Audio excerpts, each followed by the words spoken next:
jintuża ta' kuljum ma' kull tip ta' ikel, iżda meta tiklu waħdu ma tantx iħallilek toma tajba.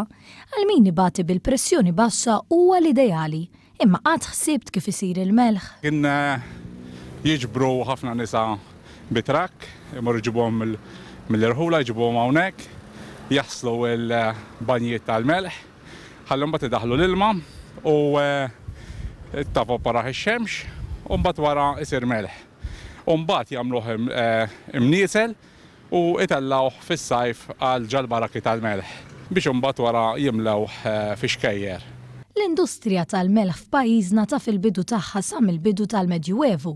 L-istoriċi jgħidu li f'dawn iż-żminijiet kien jinġabar il-melħ mis-salini li hemm fil-kosta tal-Mellieħa.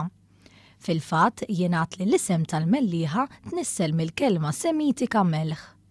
Matul is-snin il-bżonn tal-melħ f'ħajjitna ġiel lil din l-industrija tikseb rwol importanti fl-ekonomija ta' ħafna pajjiżi.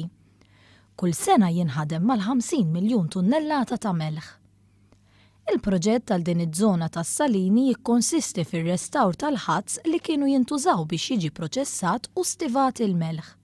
Saħansitra wieħed mill-ħazz ser iservi bħala ċentru għall-viżitaturi.